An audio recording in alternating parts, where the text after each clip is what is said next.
welcome to our podcast. Jadi kali ini kami kedatangan tamu, yaitu salah satu mahasiswa ISMA Universitas Negeri Padang.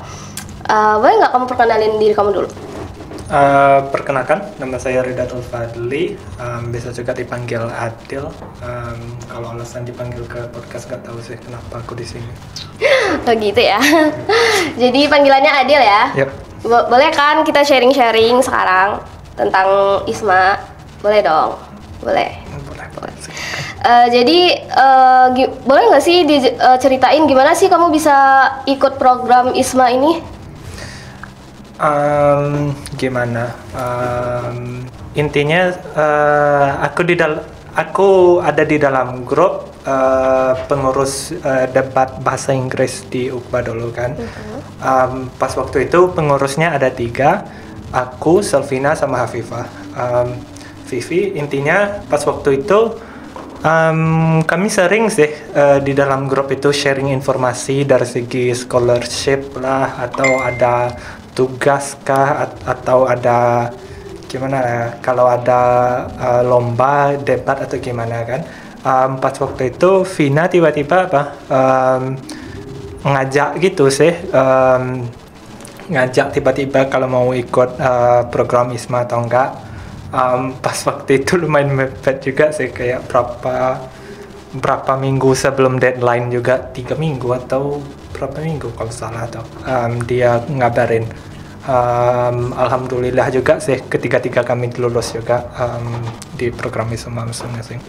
Oh, jadi dapat informasinya dari UKBA ya, organisasi UKBA? Enggak, lebih ke temen yang di UKBA. Oh, teman yang di UKBA. Oh gitu.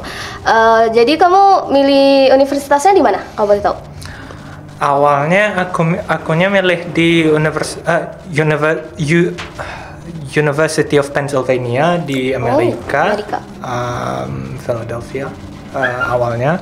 Tapi malangnya aku emang nggak bisa sih ngikut aku emang harus ganti gitu. Soalnya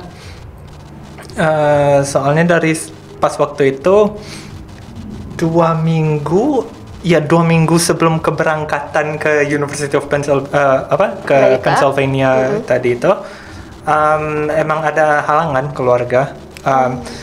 Pas waktu itu awalnya akunya pas waktu itu harus pergi ke Jakarta kan untuk ngurus visanya satu. Tapi masalahnya pas waktu itu aku positif COVID pas waktu itu. Oh my God. Dan masalahnya sekaligus orang tua aku kena juga. Dan sadly pas waktu itu ibuku pass away juga pas waktu itu, karena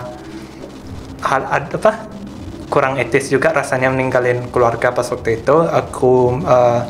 Aku lapor aja ke orang International Office UNP, dan keputusan aku untuk drop out untuk UPenn, dan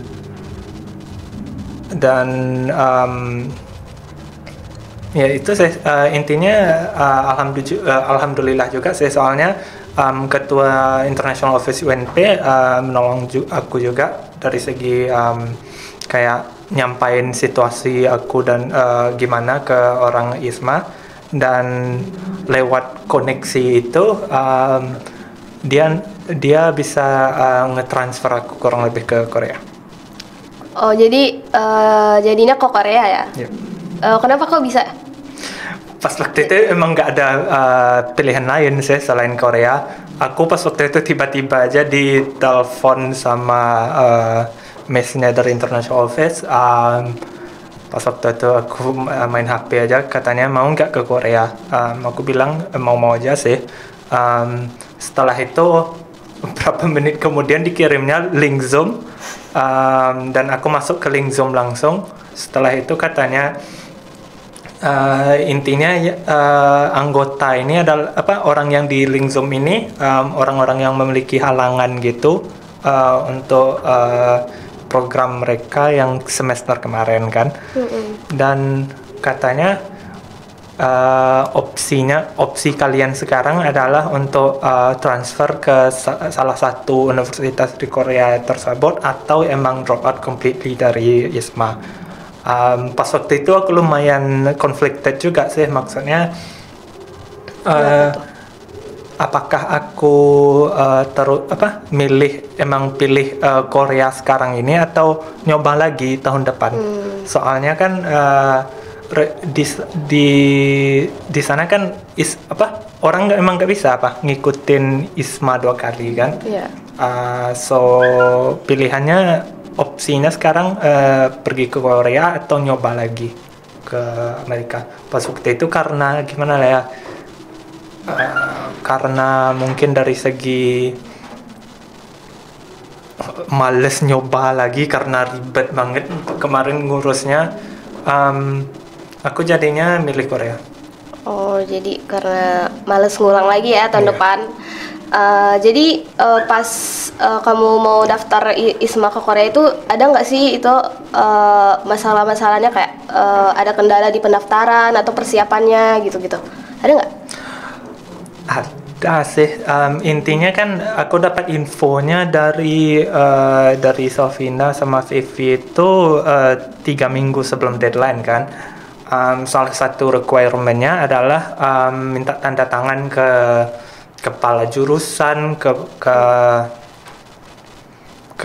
rektor kurang lebih kan. Itu lumayan ribet. Dan sekaligus nyiapin tes English proficiency-nya. Dari segi itu kurang lebih gimana lah ya, yang aku harus pikirin pas gitu yang membuatnya ribet kan cari tes English proficiency yang emang hasilnya keluar di dalam jangka waktu semingguan kurang lebih kan. Banyak yang nggak bisa sama sekali. Pas waktu itu nyari lembaga TOEFL yang ofisial gitu yang cepat keluar itu agak susah kan. Tapi jalan keluarnya akhirnya aku ngambil Duolingo. Duolingo kurang lebih tesnya online, dan dalam jangka waktu 5 hari lah keluar ya resultnya langsung. Tapi intinya masalahnya yang itu cuman 50% dari universitas yang di dalam list itu cuman yang accept Duolingo. Yang lain TOEFL sama IELTS. Yang tentang tanda tangan tadi, pihak UNP baru tahu tentang program ISMA ini 2 minggu sebelum deadline kan, kalau nggak salah. Pas waktu itu baru mereka mulai nolongin mahasiswa lain dari segi minta tanda tangannya, sama kayak nolongin buat esainya, kayak ngecek ulang grammarnya dan lain-lain. Jadi ngebantu lah ya. Ada. Nah, terus kan udah berangkat ke Korea kan, ada nggak sih kayak culture yang berbeda dari di Korea sama di sini? Terus pengalaman apa sih yang bikin mengesankan bagi kamu di sana? Kalau dari segi culture shock sih bahasanya sih yang paling susah. Susah dong. Soalnya mereka gimana lah ya, emang biasanya contoh lah kan, di dalam situasi dimana aku mau bicara di dalam bahasa Inggris lah kan, kebanyakan dari orang Korea itu emang pandai sih bahasa Inggris, tapi mereka choose to speak Korean gitu. Intinya contoh aku mau bicara berapa sepatah kata bahasa Inggris, jawabnya bahasa Korea. Berapa kali aku ulang dulu sama sign language dan lain-lain, baru mereka coba bahasa Inggris gitu. Terus dari segi culture sih, aku kan akhirnya studinya di Korea University kan, di Seoul. Kalau dari segi culture itu, orang Seoul sangat lumayan individualistik gitu. Maksudnya mereka gimana lah ya, kurang care sama orang lain. Maksudnya di dalam setting kelas lah contohnya kan. Kalau untuk kita berinteraksi emang kita harus pergi ke mereka duluan, baru mereka mau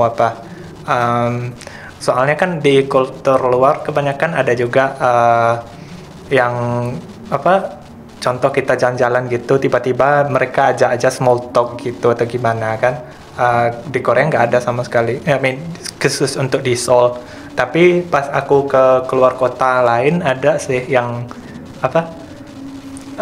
Nampak perbedaannya dari segi gimana mereka respect orang lain atau gimana. Pas lewat aja setelah kita beli makanan atau gimana, mereka pasti bow gitu atau gimana. Ya, Respect lah ya. Ya, mereka ada juga bawa juga bicara walaupun mereka agak terbata-bata juga bahasa Inggrisnya. Oke. Tadi Adel ngomongin makanan nih. Jadi susah nggak sih nyari makanan halal di sana? Susah banget. Susah banget kan? Kan dari segi satu kemampuan berbahasa Koreaku sama membacanya sangat bermasalah, kan satu. Nomor dua, kayak simbol di halalnya emang nggak ada sama sekali di produk mereka. Nah, terus gimana dong? Biasanya pas waktu itu solusinya aku download aja aplikasi online. Aku lupa juga apa namanya. Aplikasi online lah ya? Ya, intinya aplikasi online. Aku foto ingredientnya dan dicek di sana kalau ada apa atau enggak. Kalau selain itu bekal aku Bismillah aja sih selain itu. Modal Bismillah aja ya. Yeah. Terus ada lagi nggak? Nah, apa lagi? Nggak ada sih selain itu. Kayak dari segi yang susahnya, kalau produk at least kita bisa lihat kan ingredientnya. Ya. Tapi kalau ke restoran, nah itu masalahnya yang paling susah. Tinggal ini di aplikasi aja kali ya? Di aplikasi aja agak susah juga. Kayak masalahnya kan ada berapa makanan gitu, kayak tiap restoran kan kadang kan makanannya ada keunikan dia sendiri kan. Ada versi halalnya, ada yang enggak kan. Itu yang susah di verifikasi. Nah, jadi kan kamu nih udah balik nih ke Indonesia, udah berapa bulan kamu di sana? 5 bulan. 5 bulan. Masih ada nggak sih kontak-kontakan sama teman-teman yang di sana? Ada sih. Beberapa teman Korea, sama ada teman bule sama teman Indonesia yang lain di sana, dari UGM. Ada sih. Tapi jarang ya? Jarang sekarang ya. Mereka ada kesibukan mereka sendiri. Oke. Mungkin itu aja sih Dil yang kami pengen tahu. Makasih ya udah luangin waktunya buat datang ke podcast ini. Makasih banyak loh. Ya, sama-sama. Oke guys, terima kasih udah dengerin podcast kami berdua. Semoga kalian suka. Terima kasih. Niat ke Bekasi nyampinya di London. Terima kasih telah menonton Selebio.